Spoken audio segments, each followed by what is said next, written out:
How well do you know Fight Club? We're about to find out how well we know it as we try to recite the entire film from memory, scene by scene, in this episode of Raiders of the Lost Podcast, Movies from Memory. What is up, movie friends? Welcome back to Raiders of the Lost Podcast, the ultimate film and TV podcast, and we're doing another episode in our series of Movies from Memory, where we try to recount, beat for beat, famous movies we've seen many times, but we've often find that it's harder than you think. I'm worried.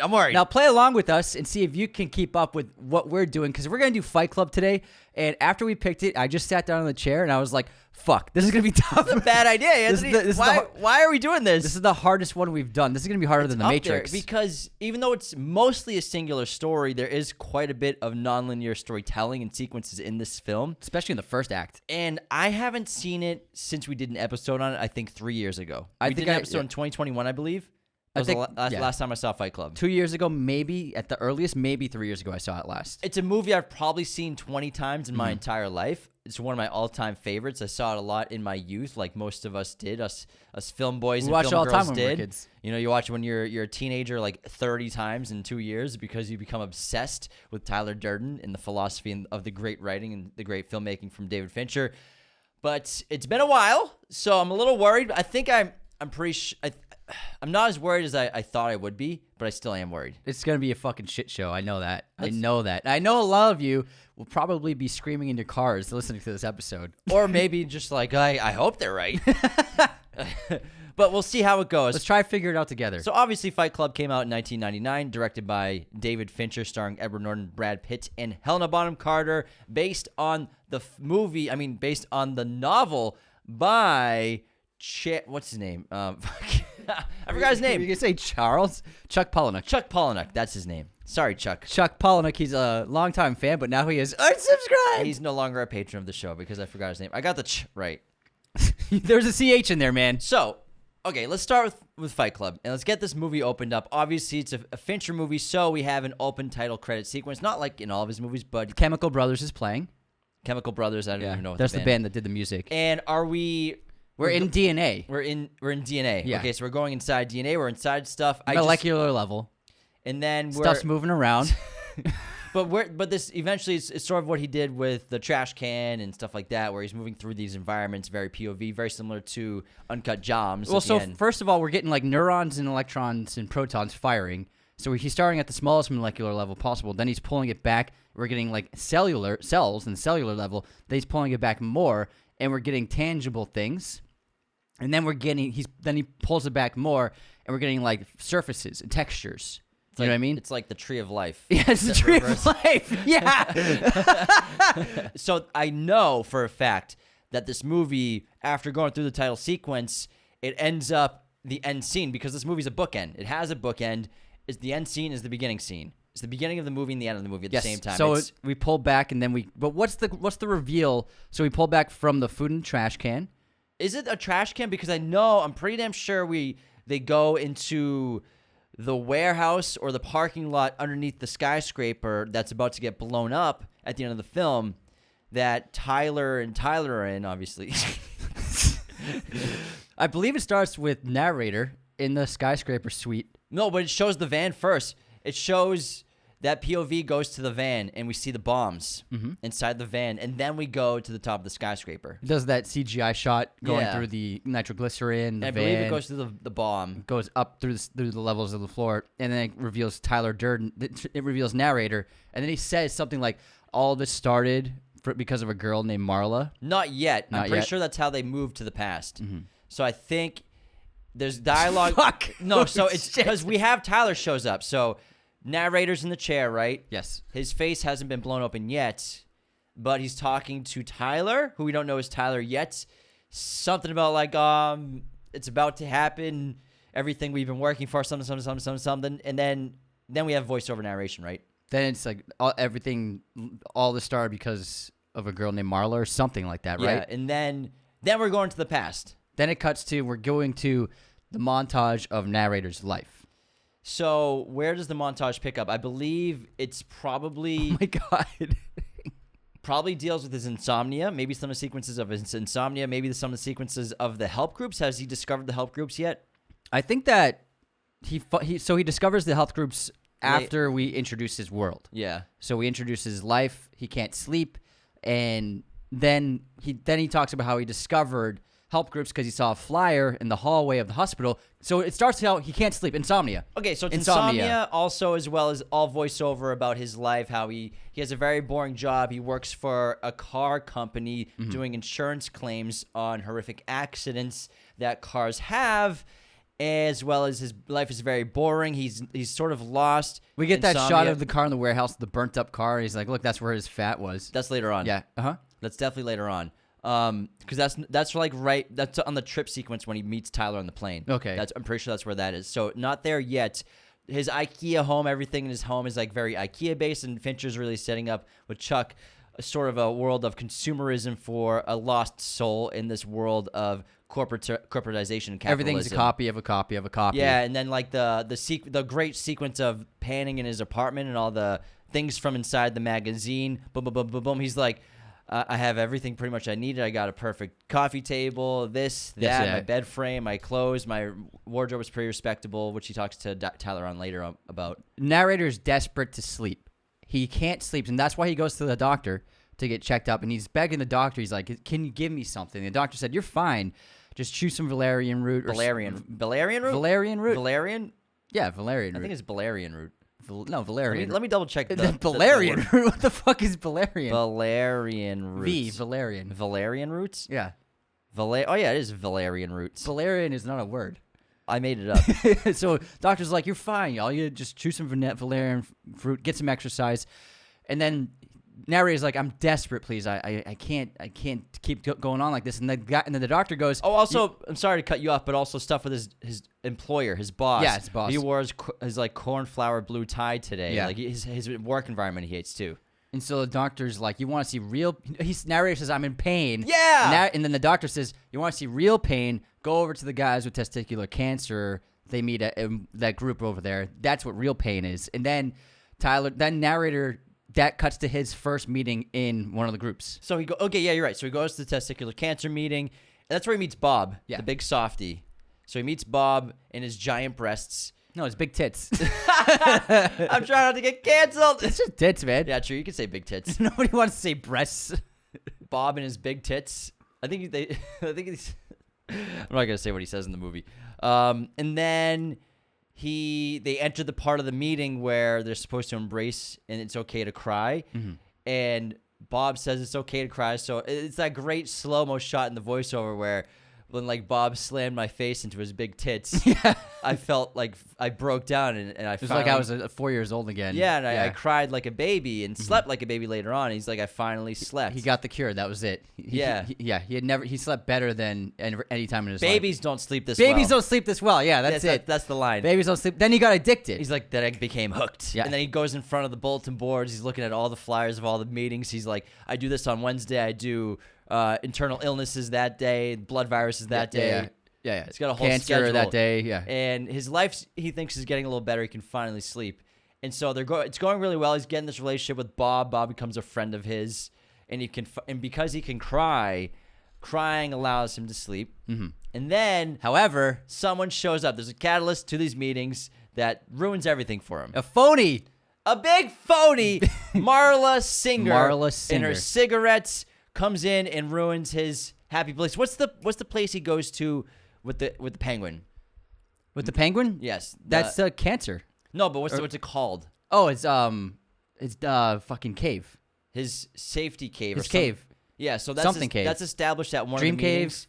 Cave. And there's a sequence where we see that without Marla earlier on before he meets her. And now that Marla's there, he can't go into his happy cave. So Marla, knowing that there's another faker in there and her cigarettes and just the way she looks, she's distracting him and she's making him insecure and he's making himself aware of what he's doing and it's ruining his entire process. And she's showing up at these other ones. True. Also, are we getting him flying around yet, or is it not until after? He travels a lot. So he travels a lot. Yeah, we got them on. During the setup for his life, he travels all over. So the burnt car was early. Is it? Yeah, maybe it's the montage of what he does. Okay, so the montage of what he does. Let's go back in time a little bit before we get to Marla.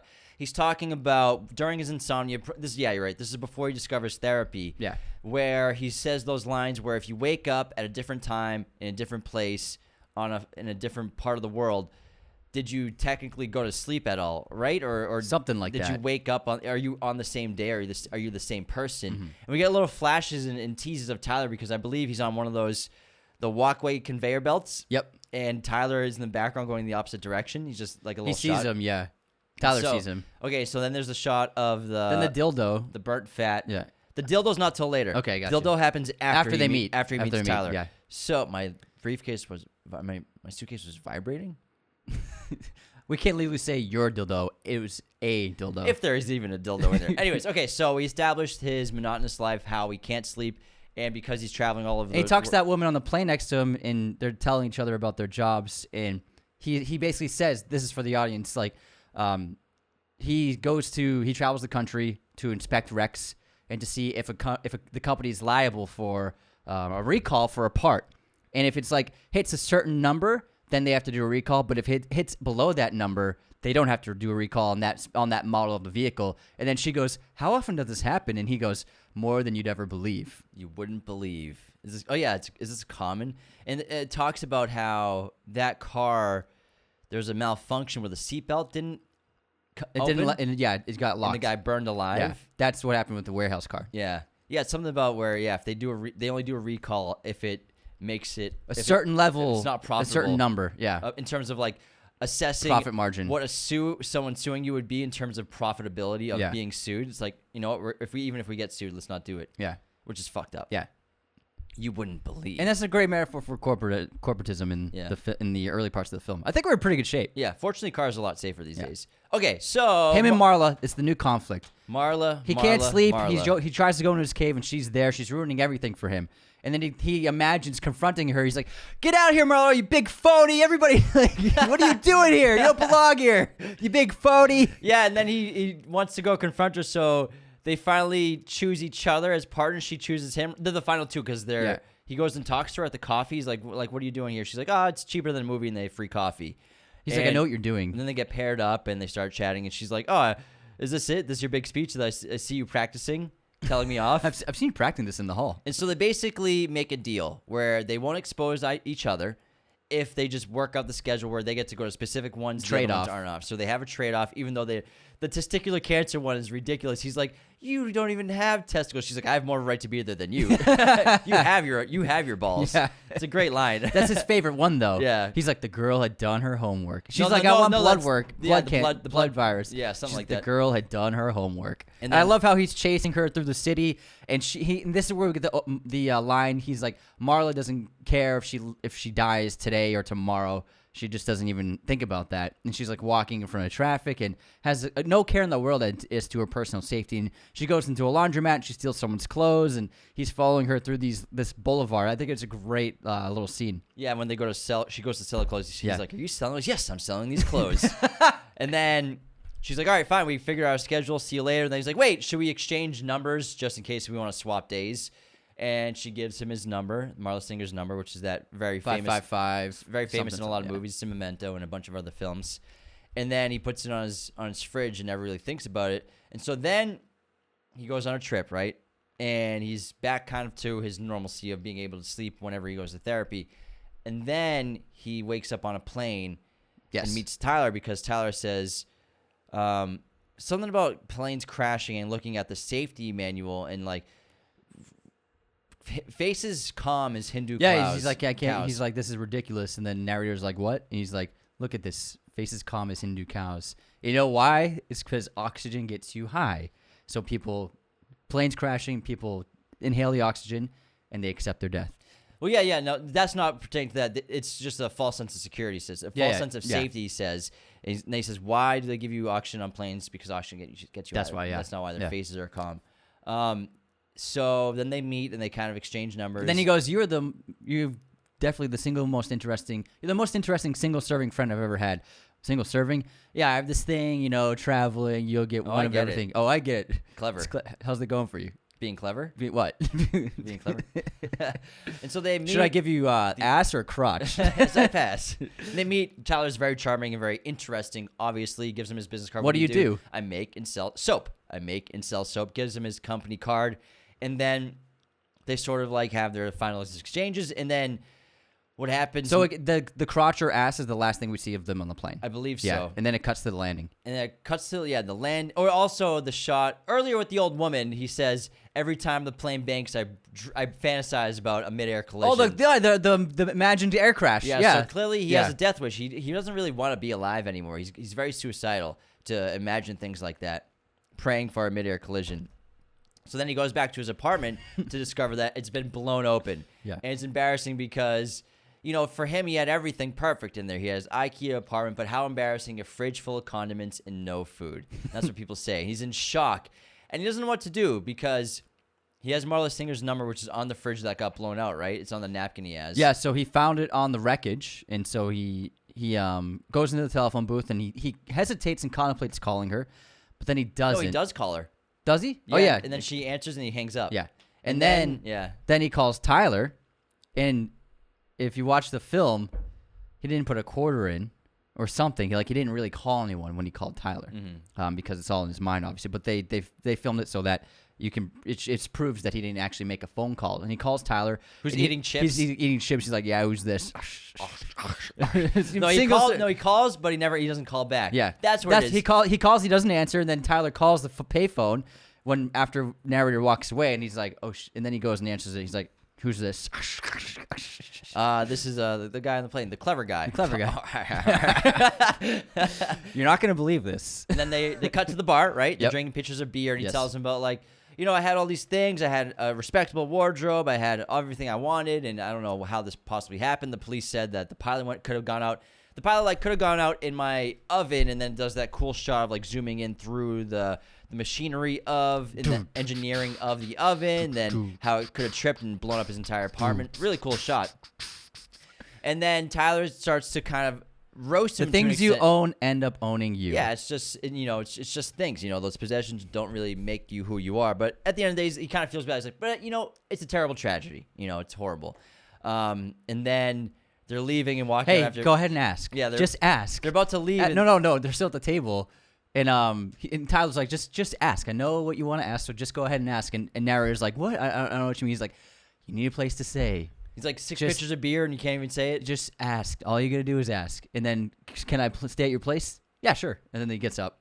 And then they go outside, and then they discover something where Tyler wants him to do something for him. He asks narrator to hit me in the face. I want you to hit me as hard as you can. And then narrator hit you, yeah. Narrator thinks it's ridiculous. How much do you know about yourself? You've never been in a fight. Yeah, exactly. I don't want to die without any scars. Yeah.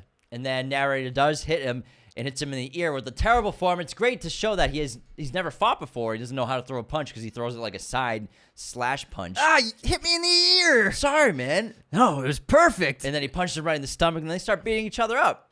And they sort of discovered something because on their walk home, they're drinking beers, and they're laughing. They had a good time doing it. And then some guys see them and like, oh, don't worry, we're okay. Or that's later on. That's later, yeah.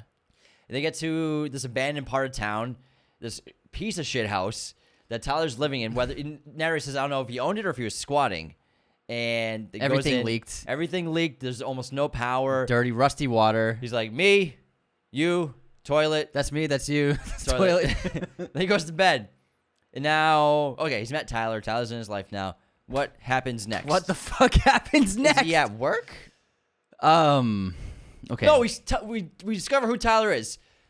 So we go into Tyler's backstory about who Tyler Durden is. He's this interesting guy. He's a projectionist at this movie theater where he likes to splice in frames of porn into your family movie because he likes the audience to know that it was there, but you don't want to admit that you saw it. That's what we call cigarette burn. Yeah, so it's actually a really cool little sequence about filmmaking and film projection. But you couldn't catch him. It was hard to catch him because he was always at the next job, and he also worked in a hotel for the banquet hall. Where he would urinate in soup. I can't go when you pee. Don't look. I can't pee when you're here. Don't watch. And so it really sets up the sense of anarchy that's inside of Tyler, just waiting, just like these small little things that he's doing to mess with people. And also, Tyler works so many jobs where it's it's impossible for a person to even do that in that many hours in the day. Right. Okay, so we get the backstory of Tyler as well as going forward with narrator's job, and also I'm guessing some stuff with the therapy with Bob. There's also the bathtub conversation. Okay, about So this is actually after generation of men raised by women. Yeah. So they get this. They must have gotten to another fight or something because narrator's lip is busted, and then Tyler's like washing himself in the bath. So I think they're just every time they go out drinking, they end up fighting, and then they have the sequence in the parking lot where these guys show up like to see if like what's going on. They're like, oh, don't worry, guys, we're doing this on purpose. And then it's the very beginnings of it. And then people are starting to be like, can I be next? And they're like looking at each other like, there's something here. Like Tyler's onto something. It's the montage that goes from parking lot, and then it cuts to a guy raising his hand over several nights, and then it's showing that. Every week they do this and more guys are showing up. And then it cuts. Then we get the scene in the bathroom. Narrator's his lips all busted. He pulls a tooth out. And then Tyler's in the bathtub. He's like, we're a generation of men raised by women. He's like, who would you want to fight, if anyone, from history? And then Tyler says, I'd fight Lincoln. And narrator, who would he fight? His father or? No, Tyler would fight his father. The narrator would fight Gandhi. But someone says Lincoln because he's got a great reach. He says maybe Lincoln because he's got a great reach. Something like yeah. Big guy, big reach. Yeah, he says Lincoln. Yeah, 100%.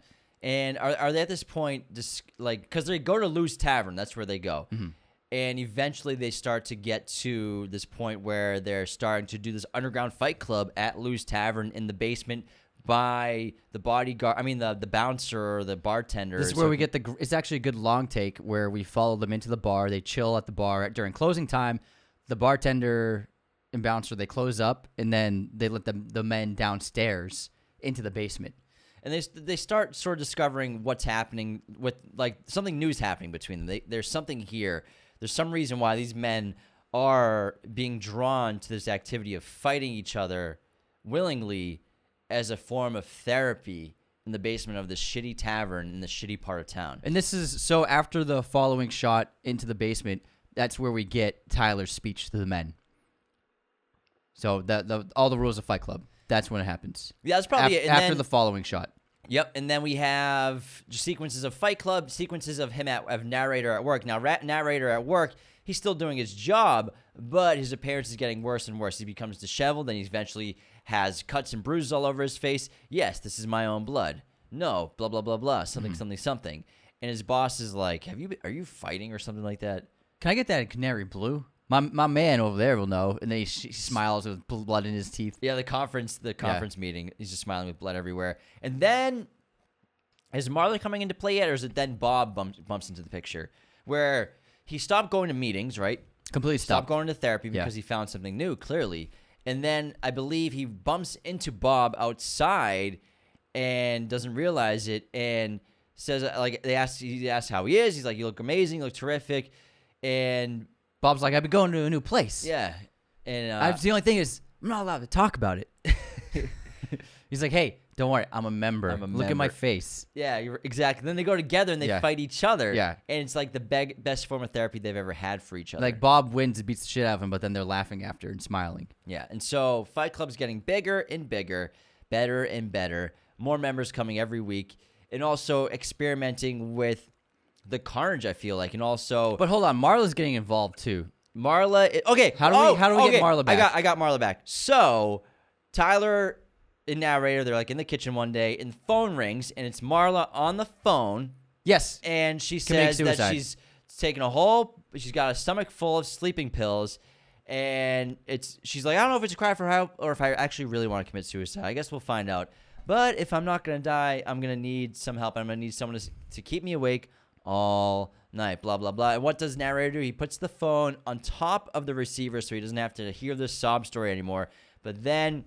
later on, the next day, we cut to Marla's in his house. He's like, why the hell are you here? Well, first Tyler answers... No, ready? And then he wakes up in the kitchen, and Marla's there. He's like, what the fuck are you doing here? Mm-hmm. And then he realizes, flashback to after that, Tyler picked up the receiver, listened in, then went. Then we have the sequence. It's a flashback because he wakes up and she's in the kitchen. Mm-hmm. Okay, gotcha.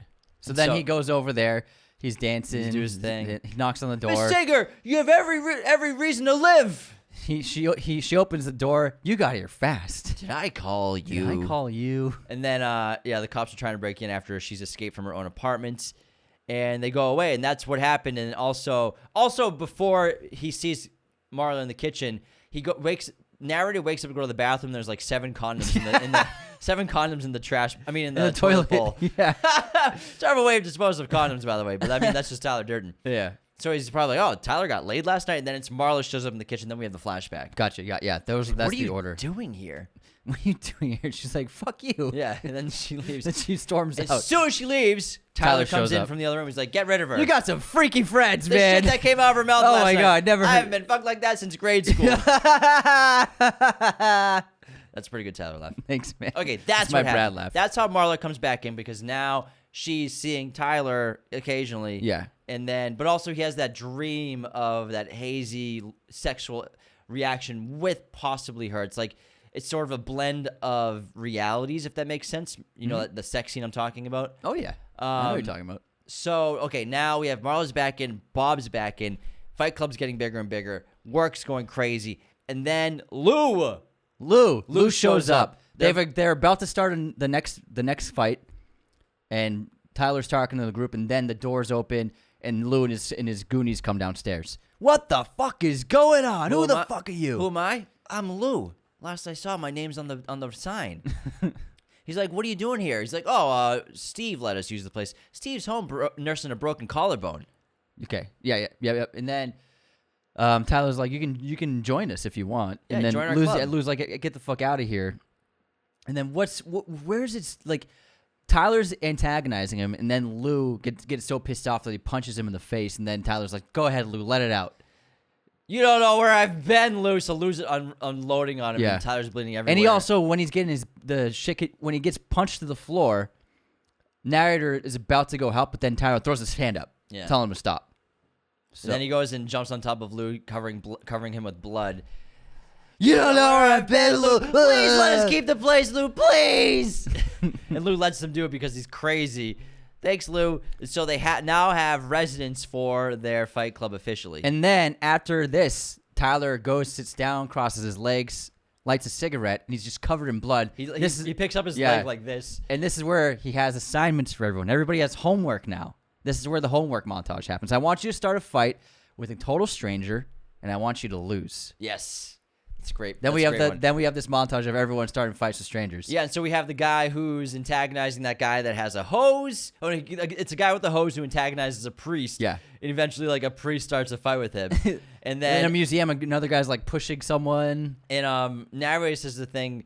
You'd be surprised how hard it is to get someone to fight you. Yeah. Because most people try to avoid conflict at all possibilities and at all times. So that's their assignment. And then what's narrator do for his homework? His assignment is to go into his boss, who's like, you're up for a performance review anyways. You might as well have a conversation right now. And then narrator beats the shit out of himself to make it look like the boss did it to him. And no, please, no. Then throws himself into the wall, into the glass, and punches himself in the face. The boss watches the entire time, shocked. And then as soon as the doors open... He called security beforehand. Yeah. Bring security in. Also, and before this, he's like... He brings a flyer over to him about... Is this yours? Something about butterflies. Like, we have to leave our cocoons. Worker bees, we have to leave the hive. He also found a Fight Club note. The first rule of Fight Club is you don't talk about Fight Club. The second rule of Fight Club is this yours? And then narrator goes, I'd be very worried about the person who made that. That's not someone you want to confront or mess with. You never know what could happen. Talks about, like, an AR-15. Yeah. Like bringing. So he might come in here, the AR-15 and unload on the place, and then he rips it. He's like, or maybe just don't give me every piece of trash you find on the floor. Yeah. And so when he fakes him, he beats the crap out of himself and basically makes it look like his boss did it to him, because he ends at his waist like, oh my God. And then the security guards come. He's like, please don't punch me anymore. And he had grabbed his hands and gotten the boss's knuckles bloody. Yeah. And so then he leaves the building, and we learn from the narration of narrator whistling that he's gotten a bunch of office supplies as well as corporate sponsorship. He's probably got like a year's salary and benefits. Yeah. We were finally corporate. We have corporate sponsorship. Yeah. It's the great irony of Fight Club. We now had, where does he go? We now had like healthcare or something. No, we have corporate sponsorship. Corporate sponsorship, okay. So now things start to get rolling quickly where, actually, how about we run to our intermission, then we'll talk about the rest of the film, because we're about halfway through the picture. We're doing okay. All right, we'll take a quick intermission. Now, before we continue, the best way to support Raiders of the Lost Podcast is to become a patron at patreon.com/Raiders of the Lost Podcast. Why would you want to do this? Because you get access to the ad-free version of every single episode. You can listen without Spotify ads or YouTube ads. Ads are essential for us paying the bills and being able to do the show, so thank you so much. But Patreon allows us to do the show full time. So all of you patrons mean the world to us. Thank you so much for your support. Also, another great way to support the show is to leave us those 5-star ratings and reviews on Spotify and Apple Podcast. This helps us get seen and chart better on all the platforms and get discovered by new users and new potential listeners. I'll get a tattoo of Anthony's Choice at 5,000 Apple ratings, so thank you so much to everyone who has left a review. I'll get to one in just a second because even though we won't do a full intermission, I still want to read a review out if we have any new ones. And also, just share us word of mouth. It's the best way for a podcast to grow, just telling your friends, family members, everybody about Raiders of the Lost podcast. This episode is sponsored by our friends at movieposters.com, the number one place to get your posters online today. Be sure to use our promo code Raiders10 at movieposters.com to get 10% off your order right now. They have a huge selection of pretty much every movie and TV show imaginable in their poster library. If you want to get a Fight Club poster or a Fight Club poster for the movie lover in your life, go to movieposters.com. They have all sorts of sizes, framing, and even backlighting for your poster needs, so you can deck your place out like it's its own movie theater. Again, for all of your poster needs, the best place to go for quality and price is movieposters.com, and use our promo code Raiders10 right now to get 10% off your order. We have no new written reviews on Apple, so how about we just get back into Fight Club? Let's fucking go, man. Okay, because we're cruising. We are cruising. We're in a good, yeah, we don't want to lose our momentum. So let's get into what's happening with corporate. Fight Club. They're corporate sponsored now. Marla and Tyler are doing their thing. Every time Marla comes over, she's wearing that dress. I found this bridal dress for like $7. Someone wore it. Someone loved it. And someone loved it for a day. Tyler's like, okay, whatever. Nara's like, okay, get the hell out of here. And then she's like, you're fucking crazy. Yeah. She leaves. And then Tyler comes in. He's like, get rid of her. I don't want to see her anymore. He's like, what am I supposed to do? He's like, it reminds him of his childhood. It's just like my mother and stepfather. Yeah. I'm a messenger between two people who don't want to be in the same room as each other. Exactly. And I'm not sure if this was after or before where we are, but when she calls him over to check if she has a breast tumor. Okay, like a bump, yeah. Yeah, I think that like maybe was. I think that was before this or after this. It's around this time. So she asks him to come over to check for a lump in her breast because she's scared. And Marla gives the audience hints. She's like, I can't keep up with you. Like I don't know if she says you're like Jekyll and Hyde, but like I can't keep up. One day you're this, the next day you're that. Yeah. Blah blah blah. Yeah. And then you're an amazing fuck. Yeah. No, that's in the cafe. Yeah. And so in that scene in particular, when he's checking her breast for lumps and he feels nothing, he obviously clearly doesn't want to be there. And then also at the same time, he's also kind of being tender with her because, it's kind of a serious thing if she has any lumps. But he doesn't feel anything. And then she says a couple things about like why he's like the way he is. And he's like, all right, are we done here? She's like, yep, all right, bye. Mm-hmm. And then he leaves and walks away. And there's another line. Also, she stole food from... yeah. From the nursing home. The nursing home. Yeah. She's like, I got one for you. One? and with the bridesmaid dress scene, when she walks in, he's like, I can't believe it. She's like, yeah, there's a lot of things I can't believe about last night, like flirty. Yeah. He's like, what? And then she comes up behind him and puts her hands above his crotch. Yeah, yeah. With the cigarette in her hand. Exactly, yeah. Okay, now let's get into Fight Club because things are starting to get serious and getting out of control. This is where we start recruitment. So we have normal faces that keep coming to the meetings, like Blondie and some of the other characters. Obviously, the guy from Mindhunter. Too blonde! But now Tyler's ramping things up because now there's sort of a recruitment phase, basically, right? Is that what's happening now? So it cuts to... It's not like they explain... He didn't really explain it so much, but there's a guy standing on the porch, and then narrator saying... It's Bob. No, it's not Bob. It's someone. No, it's one of the other guys. It's one of the other guys, and he stands on the porch for 2 days, and narrator and Tyler take turns berating him. And then... narrator's like, what's going on? What are you doing here? Yeah. No, to Tyler. Okay. And Tyler's like, listen, if he's too blonde, tell him he's too blonde. If he's too tall, he's too tall. If he's too fat, he's too fat. Like, we're trying to break these people down and mold them ourselves. Because narrator doesn't even know what's going on half the time. He's like he's trying to keep up with Tyler. Yeah, and then what's he say? If they are outside for 48 hours or something like that, then they come in, but they have to have 2 pairs of black socks, 2 pairs of black boots, 2 pairs of black hats, 2 pairs of black everything. Yes, sir. As well as their own sleeping bag. So they let the first guy in, and then that guy gets his head shaved and he starts working around the house, and then we cut to 2 guys on the porch, including Bob. Bob and Blondie. You're too Blonde! So the new guy's trying to berate them, but he can't. He's like, you're too fat, old man. Too old. Your tits are too big. You're too blonde. And then Bob walks away defeated, but then narrator's like, wait, no, just keep trying. And then it cuts to they have several new recruits now working around the house. New recruits, as well as, does Marla come in and out, like what's going on here, stuff like that, a little bit? Well, Marla's there. Okay, but also this is what happened. This is what's happening. Did we skip a big scene though? Not really. This is what we skipped. So Tyler and narrator are doing some odd things. You know, by Tyler's lead, they do that thing with the convenience store where they take the guy out back. Yes. They're not robbing the place, but Tyler has a gun and he puts them at gunpoint and tells them, "What do you want to do with your life?" Veterinarian. And he's like, "Why aren't you a veterinarian?" And he's like, "It's too much school." Yeah. And Tyler basically says, "I'm taking your ID.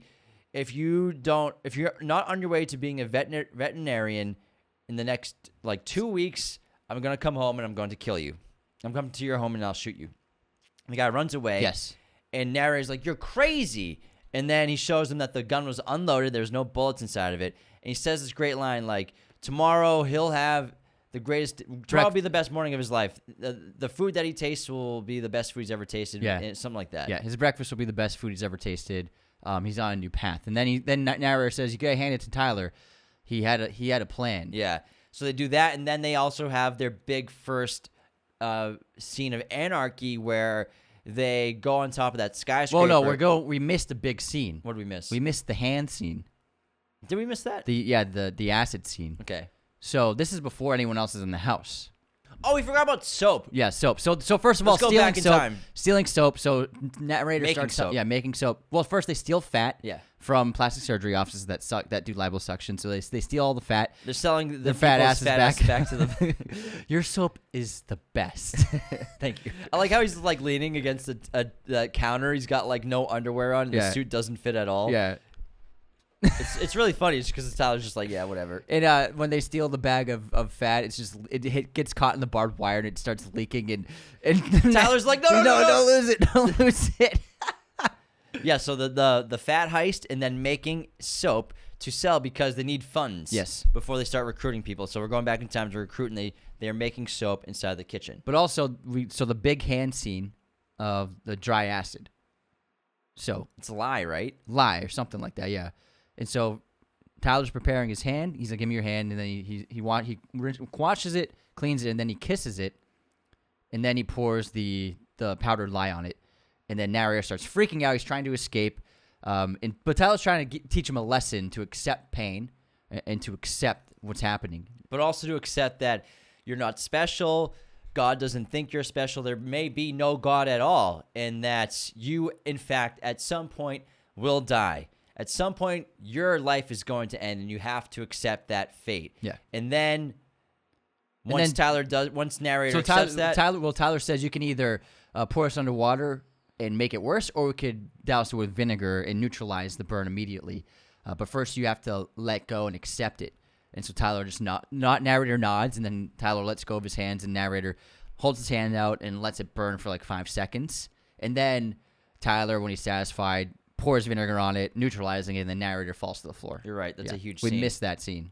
Huge scene. Huge. Because Tyler's and also narrator's like, "You don't know what this is like," and then Tyler holds up his hand, and he's got a scar on the top of his hand that matches the one that's happening to narrator. Yeah, because Tyler's got this big philosophy that he's building. A lot of great philosophical ideas that he's building about his mythos. Okay, so let's go to recruitment. And then they do their first big mission of, what do they do, a happy face on the side of the building? No, that's not quite yet, because first they start smaller than that. I feel like that's bigger. That's when narrator's not involved anymore. Yeah, so the fight clubs are happening. So they do a bunch of different things. Well, they start the anarchy because that leads to the politician that they scare. Yeah, but they start small. They push the ball into the Starbucks. So there's the big ball that they push into the Starbucks, and they also hit cars with beams to set the alarms off, things like that, little things. Yeah, and then they do the big. It's like a big smiley face on the headquarters of a bank, I think. Mm-hmm.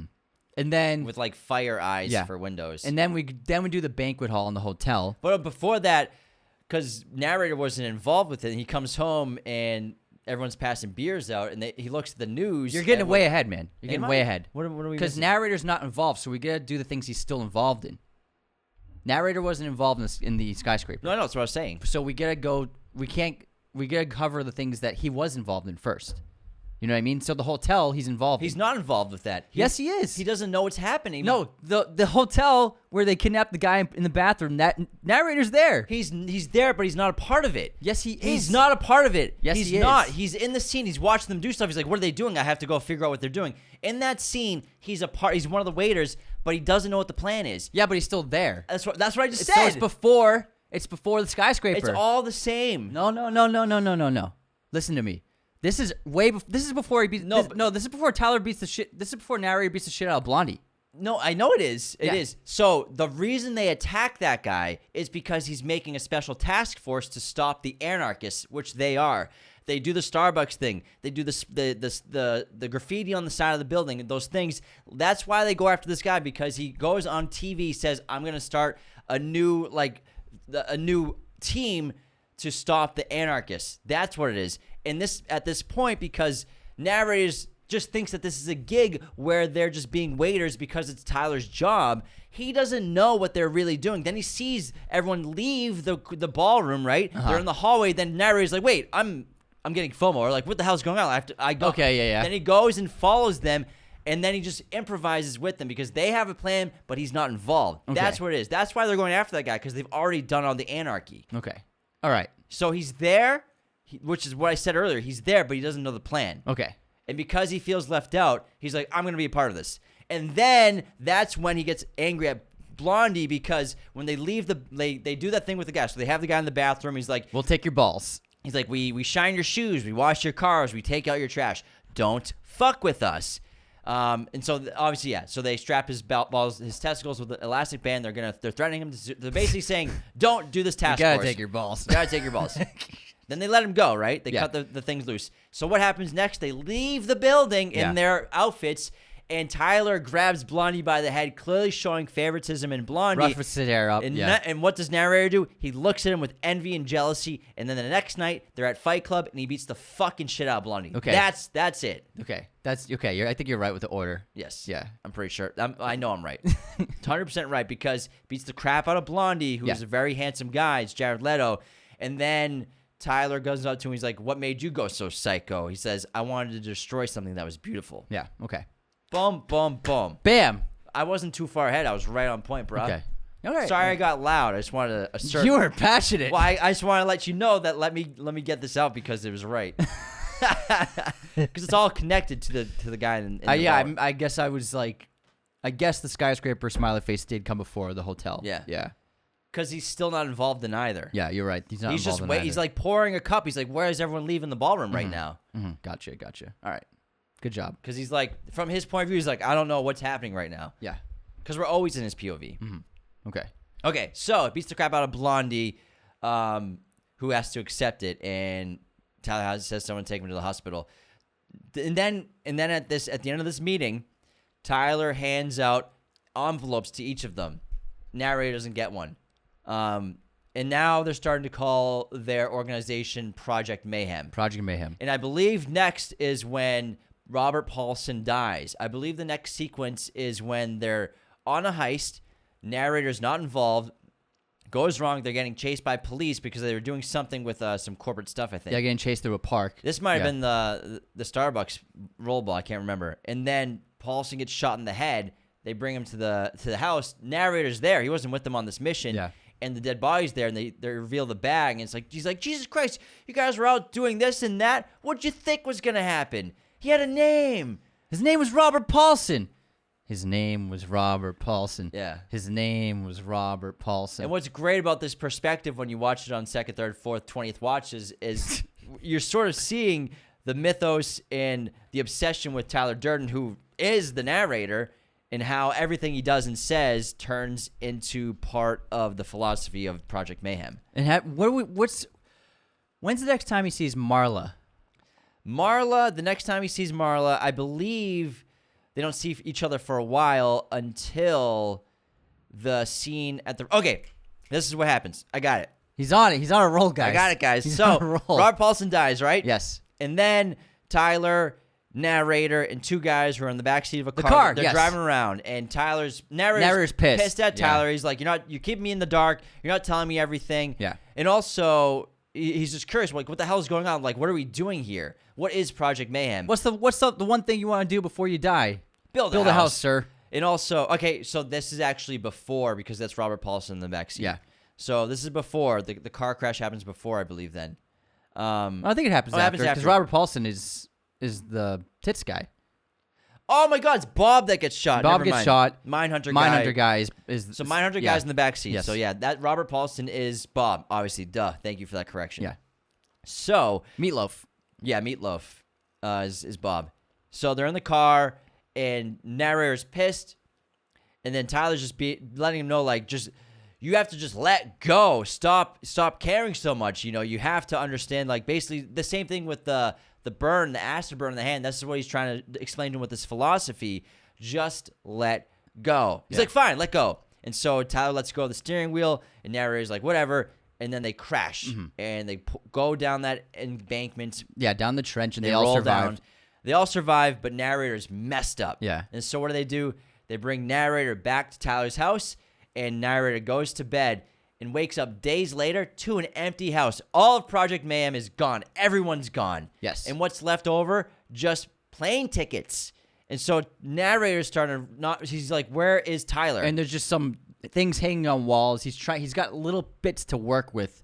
And so he starts his montage of trying to figure out what they're doing. He's tracing all of the breadcrumbs of flying all over the country.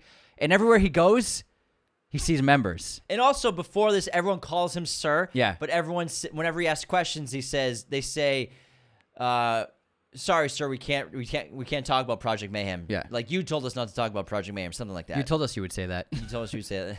And so, yeah, he's going to all these different cities. There's fight clubs everywhere. We had a branch in every city, and this is all connected to him, obviously, later on in his job that he used to have, setting up franchises of fight club everywhere.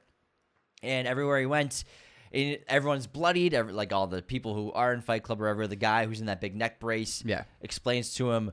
And he's figuring some stuff out, and he makes a call. Doesn't he make like a panic call saying that there's going to be an attack in the city? To the police. There's going to be an attack. Something horrible is going to happen. We're on it, sir. We're on it, sir. We're solid here. We're solid here. So Fight Club has reached like every breadth of the country. Then the big jarring moment for him is when he's at that bar. He's talking to the guy that's in the neck brace. Yes. That's obviously a member. And he says something about his scar on his hand. He says, who gave that to you? He says, you gave it to me, sir. You gave it to me, sir. And then that's when he says that thing like, buckle your seatbelts, everybody. The mission is now, we're at like 30,000 feet in the air, something related to an airplane. And then he like sits down in a hotel room and leans into a chair. And then Tyler appears in front of him inside his hotel room. He's got a shaved head. Right? Yeah. Yep.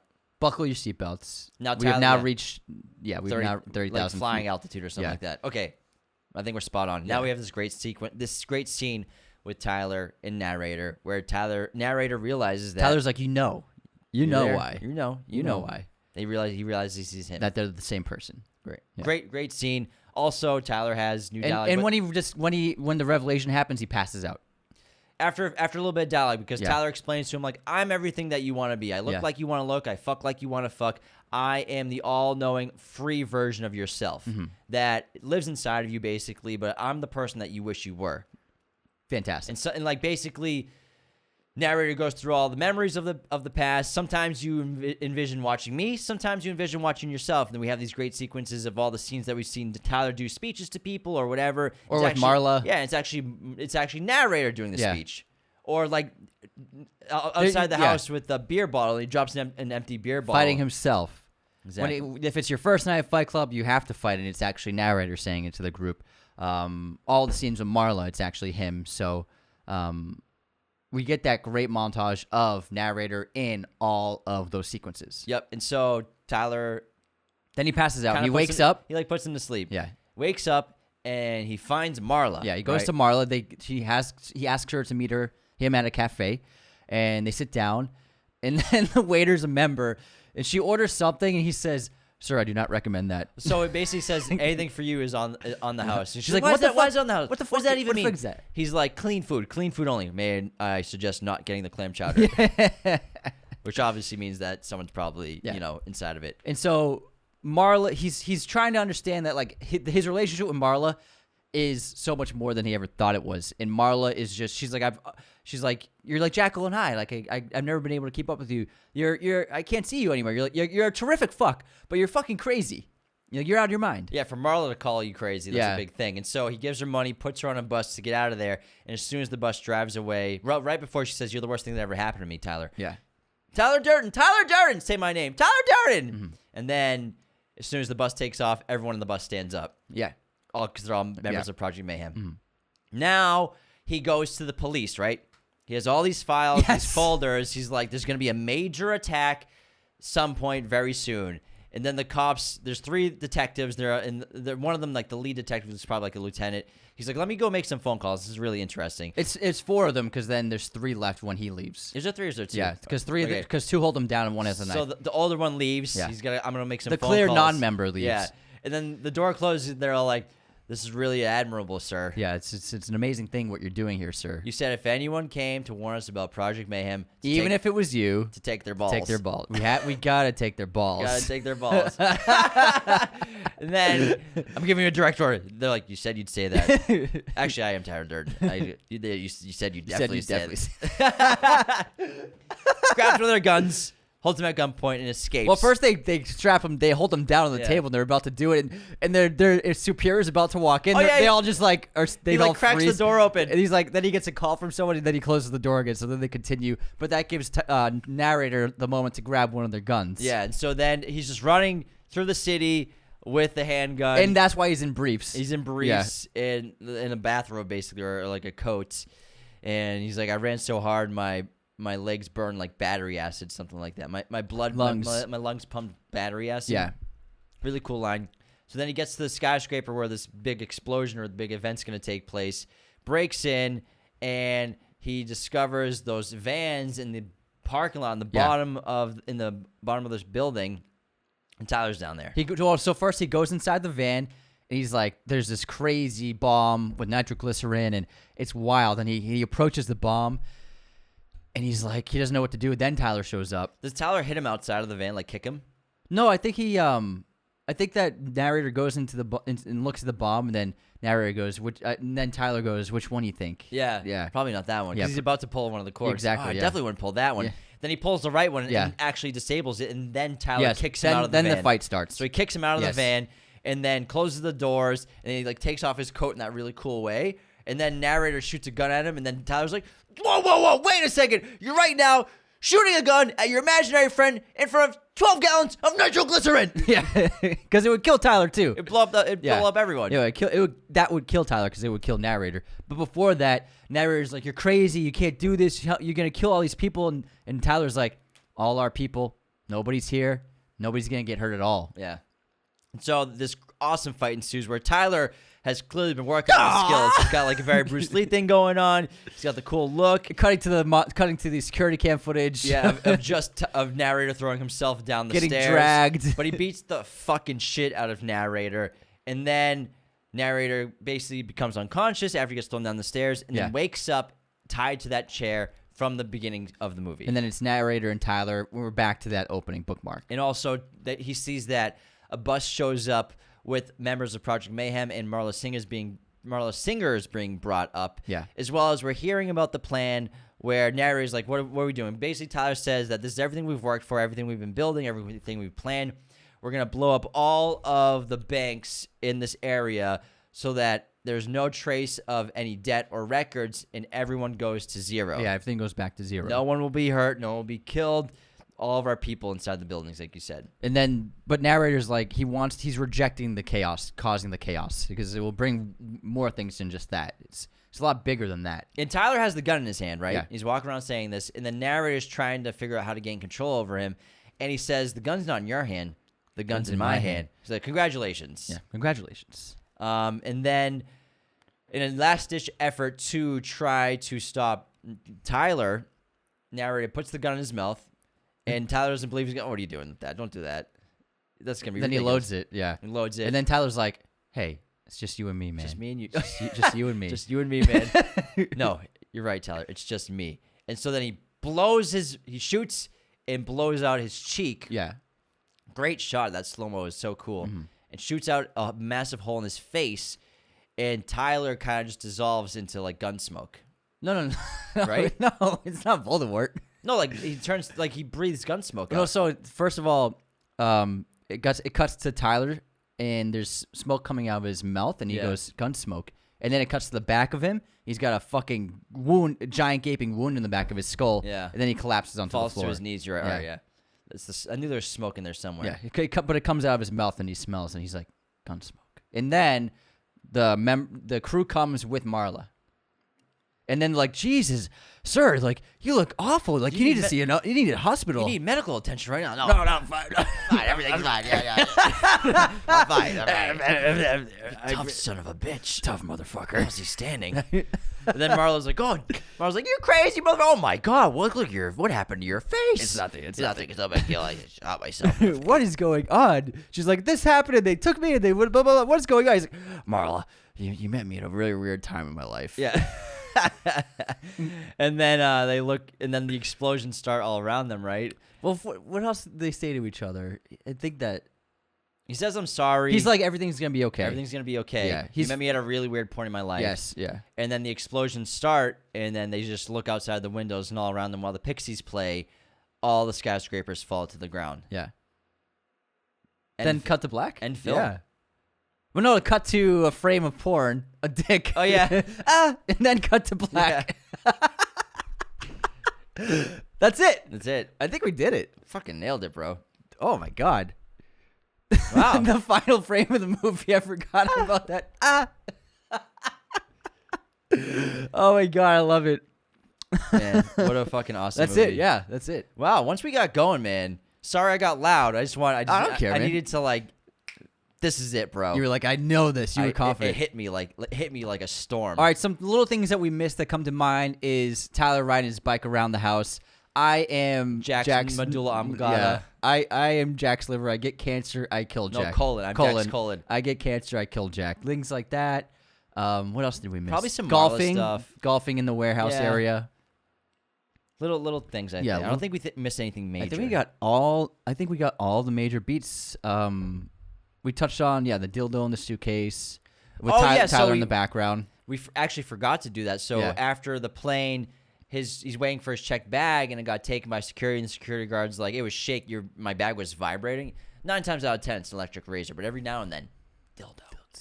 We can never say it's your dildo. We have to refer to it as the dildo. He's like, I don't have a dildo in my bag. Oh, yeah, no problem. And then we see Tyler in like that cool convertible. He jumps in and drives away. Seems like he steals it too. That's something that we missed. That's a really funny scene. Yeah, I can't think of much else that we missed. I think we got it all in for the most part. Really good job. Yeah. Well, nice job. Yeah, nice job to you as well. Yeah, we killed it. That was good. We slayed. That was fun. The first 20 minutes were the hardest part. No, actually, no. Until the opening was the hardest part. The middle point was tough. After 20 minutes, I was kind of like, what the fuck happens next? Honestly, the setup of that movie is tough. The first 5 minutes. But I'm telling you, when we hit 20 minutes, I was like, I don't know what happens right now.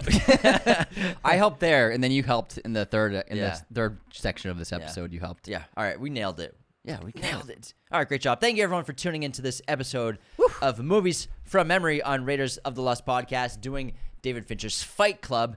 Be sure to become a patron today at patreon.com/Raiders of the Lost Podcast. Leave those 5-star ratings and reviews, and take care. See you next time. This episode was executive produced by our chosen one patrons, Cody Moen, Andrew Hagan, Becca Keene, Benjamin Cook, Calvin Murphy-Griggs, Nicholas Martin, Darian Singleton, Tyler McFly, Andrew Hagan. Our chosen one patrons are our biggest supporters. Thank you so much. Raiders of the Lost Podcast is a mirror image production. Sound mixing done by Jacob Kossler.